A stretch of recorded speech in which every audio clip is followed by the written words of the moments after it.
You want to say Ready? your name, Emilio? Yeah. Hey, this is Emilio Navaja. And I'm Diego Navaja, and we're in Ready Revolution, and you're listening to TPR Music Artist Spotlight. Good evening, San Antonio, and thank you all for tuning in to another episode of TPR Music Artist Spotlight. Tonight we have some very special guests joining us. Please welcome San Antonio hometown heroes, the hard rocker foos, Emilio and Diego Navaja from Ready Revolution. It's an honor having y'all here. Thank you so much for coming on the show. I wouldn't miss it even if I have to drive somewhere. You know what I mean? Can you just talk a little bit more about your style and how you got your start in music? Yeah, so we got our start in music growing up, me and Emilio playing with our dad, who is a Tejano artist, but he turned us on to, Van Halen, the Beatles, the Eagles. And so we just grew up kind of picking up instruments and that's how we learned how to play, by listening to records and jamming with dad. And then right when we got out of high school, we formed Ready Rev, and kind of, I guess, found our own sound by, kind of combining the music, classic rock we grew up with, from our dad's record collection, and just kind of finding our own voice in rock pop music. How many instruments do you guys play? I play not that many, just like what you need in a rock band.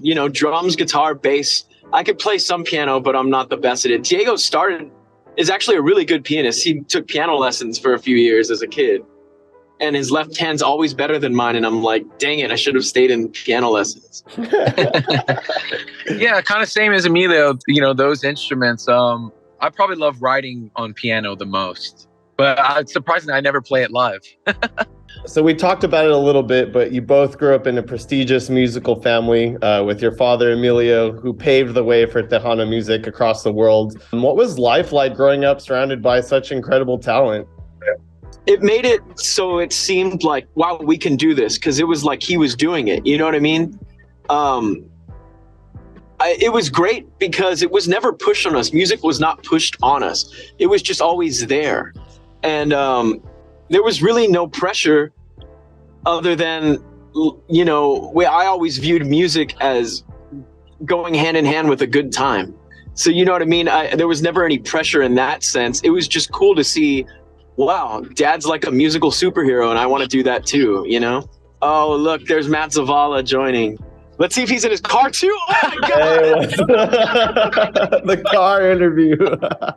Dude, we're busy, man. I gotta go to the studio and finish up some tracks for our deluxe album.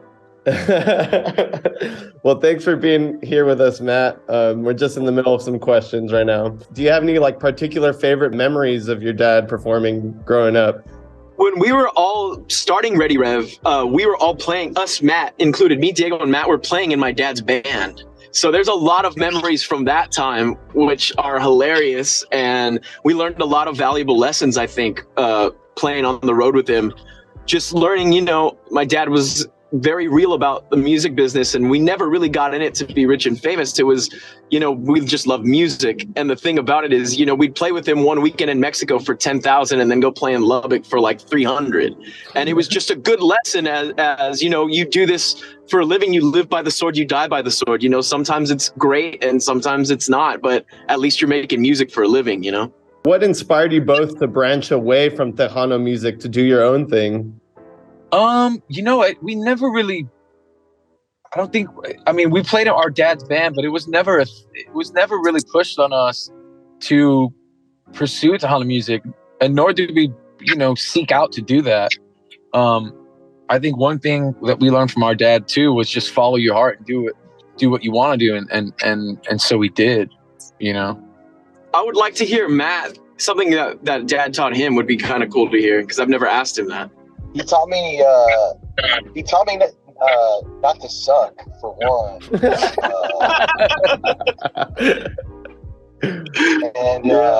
And if you did suck,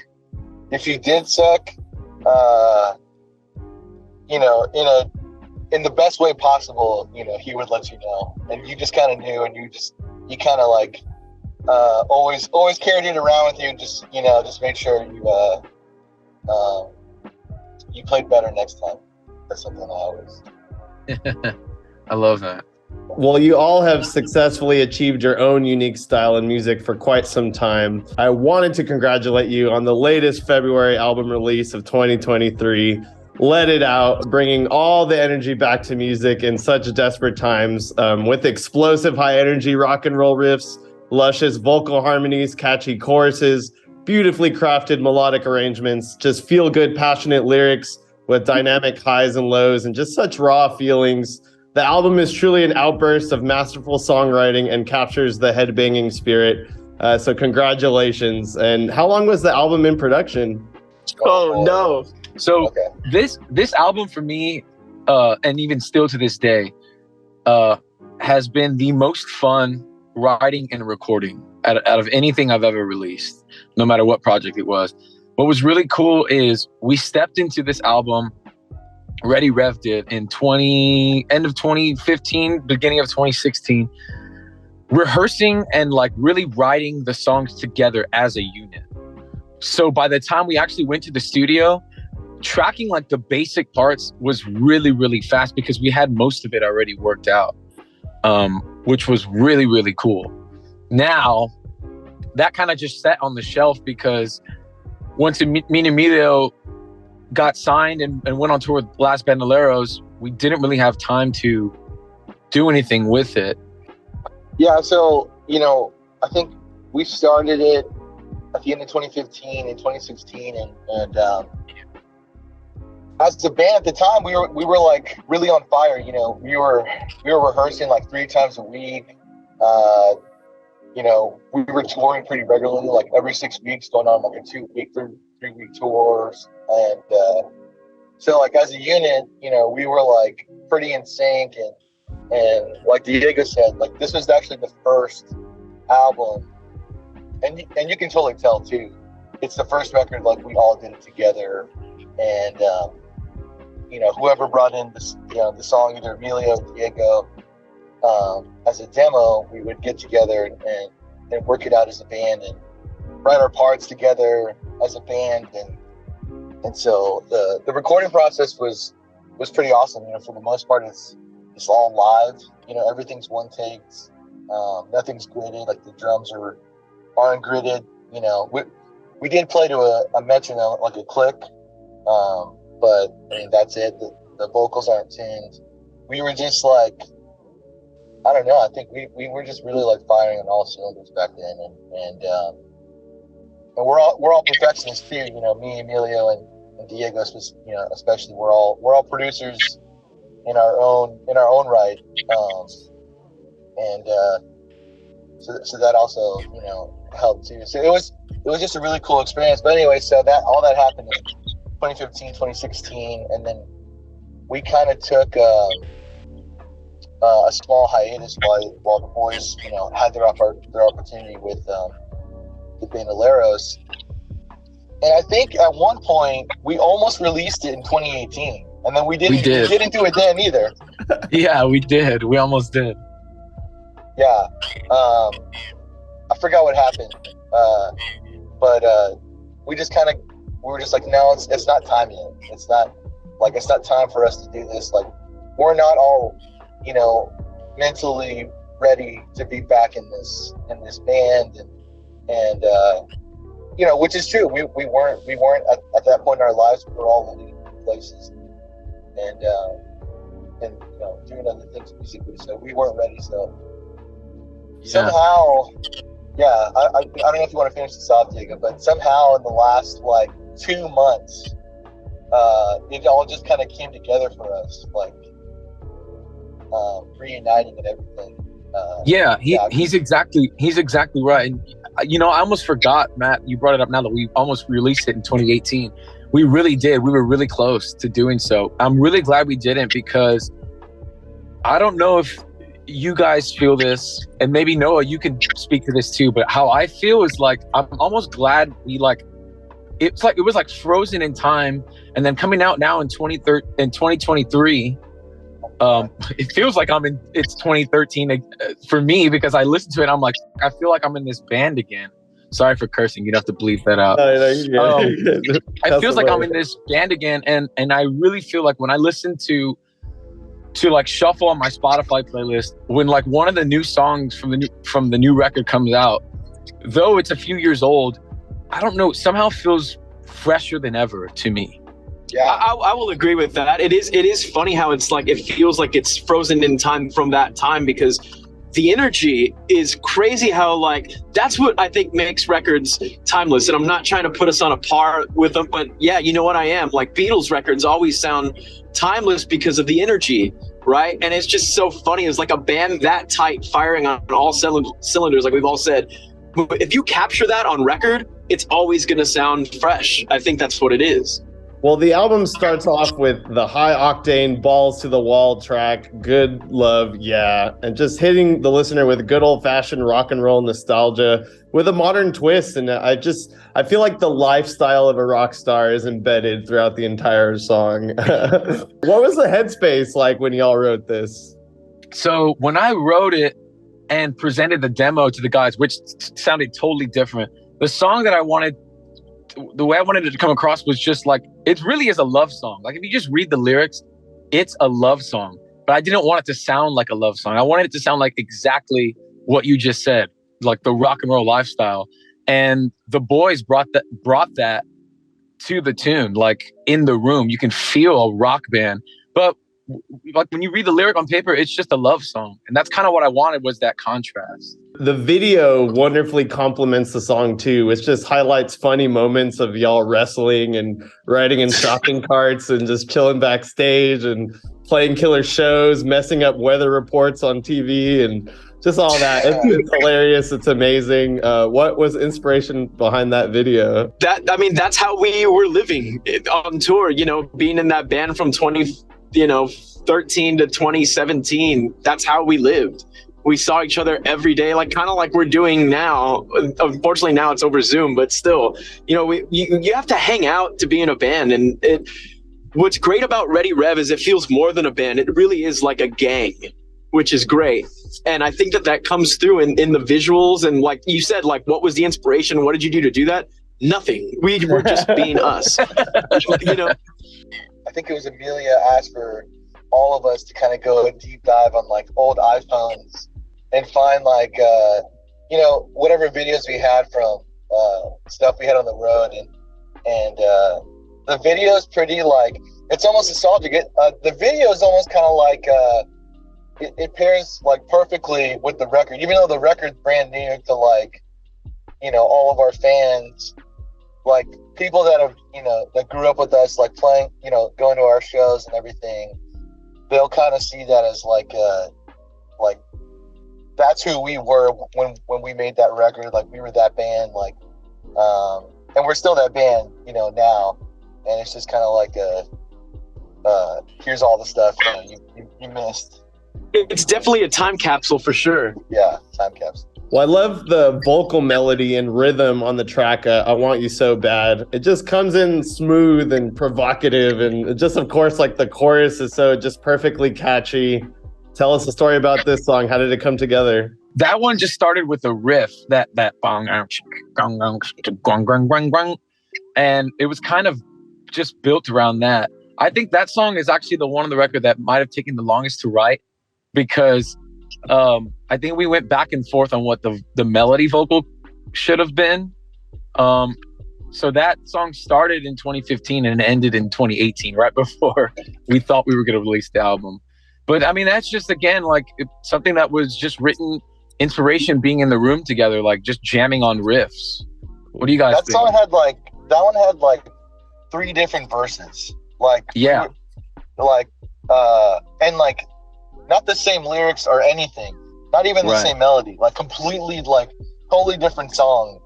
I like, sometimes I can hear it in the back of my head, like the old verse, the way, because I think we even played several shows. We did that song the old way, and then and then in the studio you were like, it doesn't fit what I wanted that song to like ever be.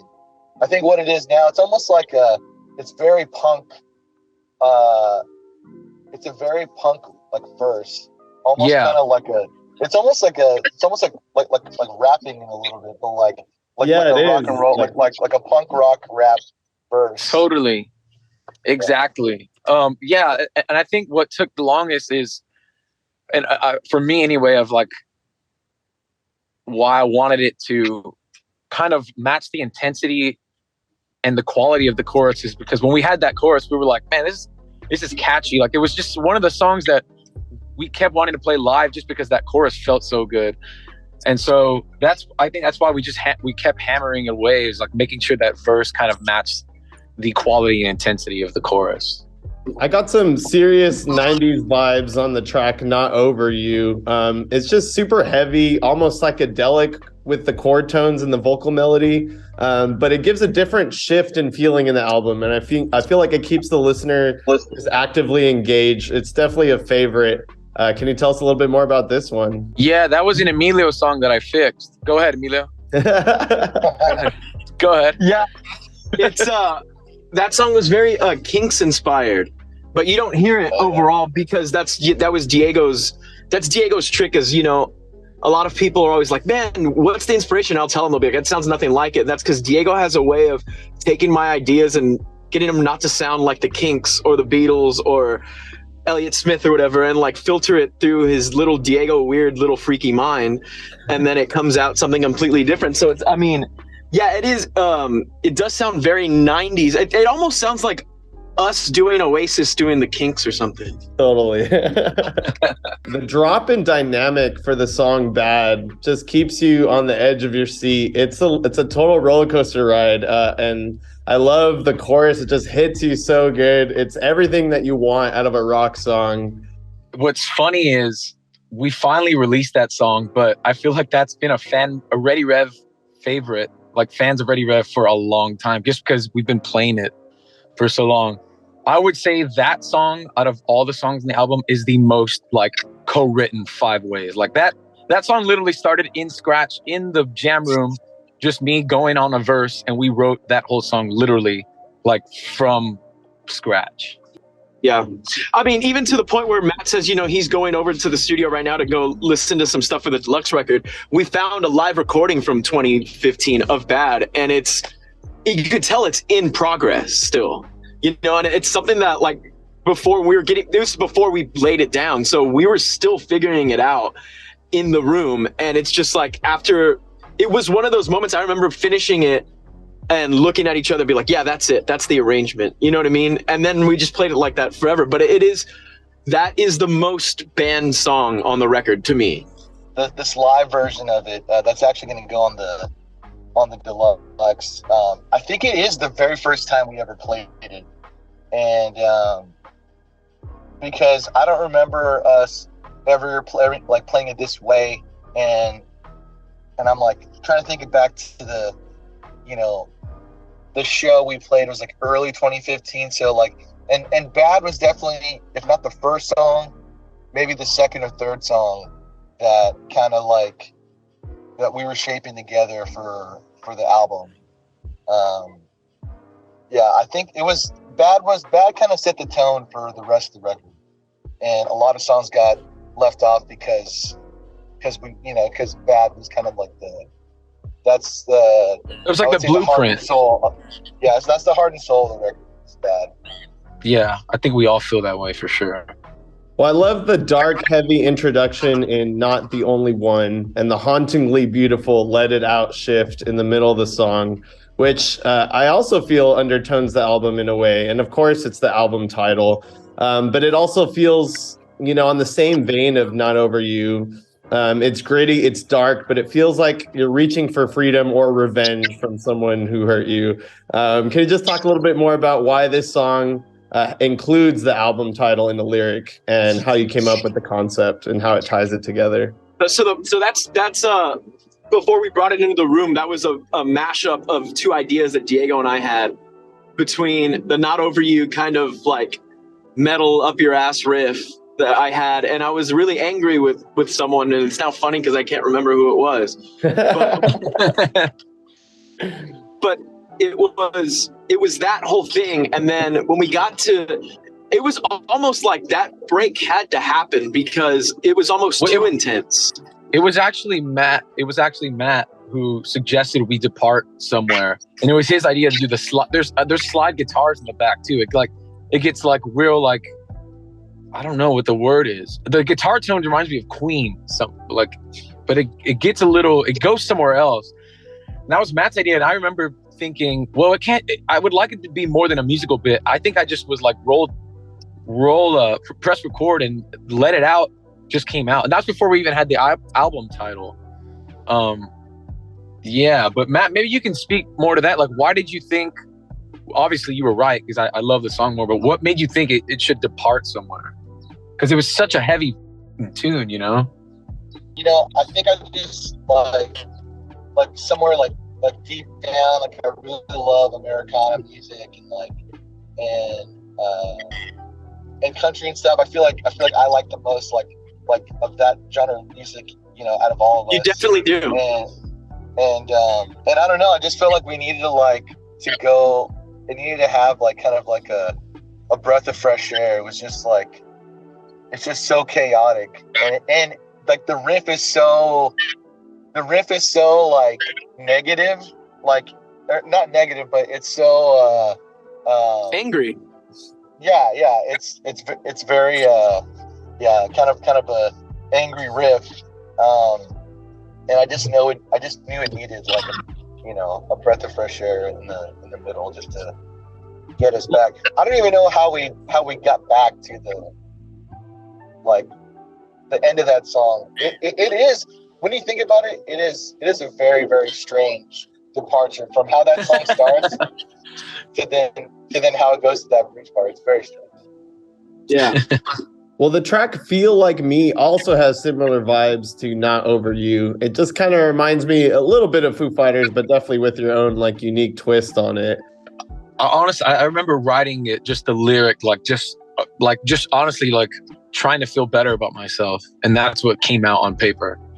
Trying to just build myself up. And I think the music kind of reflects that too. It just feels... We used to start some shows with that tune because it would just get us, going and, get everyone right in the palm of our hands. It's kind of one of those tunes, Yeah, I wanted to start the record with that song. But it was just kind of came from a place of like I said, just trying to feel good. And I will say when I hear that song, or when we play that song, it does put me in that state of mind of just like, I can do anything I want to, possibilities are endless kind of feeling. One track I can't get enough of is Brainwash Me. The energy is just immaculate. The guitar tones and choruses just pulse with energy and excitement, and just want to go light stuff on fire and punch a wall after listening to this track. And I can't even remember what that song's about. And when I listen to it, I don't even know what the hell it's about. I just know I like to rock out to it. That was one of the early ones too. That one and Bad happened around the exact same time.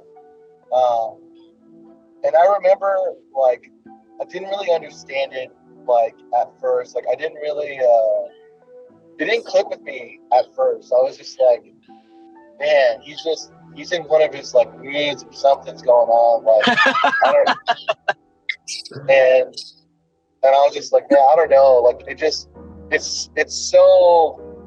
that song is very, very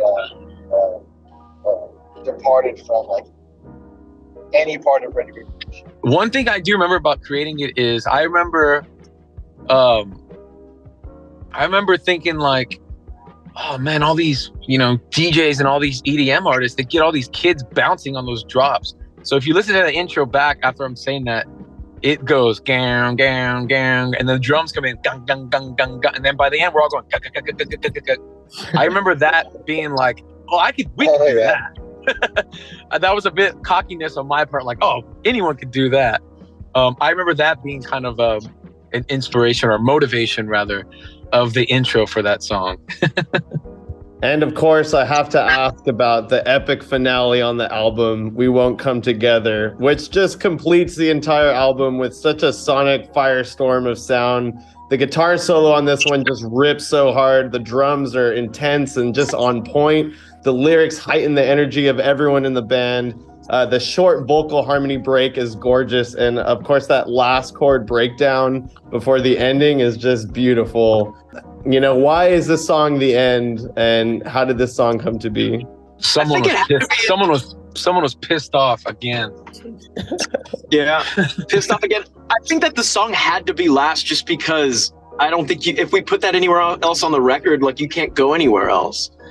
And I would like to give a shout out to the intro is our good friend Eddie Villanueva cracking open a Miller Lite and saying "last one." So I love that. to be the last song. That was another one too. That's Matt Zavala on that epic guitar solo you're speaking of. Yeah, Right. I don't know what we did. I don't even know how we did that. That was That, you know, I think that's another tune that has, like, if there are any recordings of it or if anyone has videos, we've probably played that song like 20 different times. And the one that's on the record just so happens to be the way we played it in the studio that one day.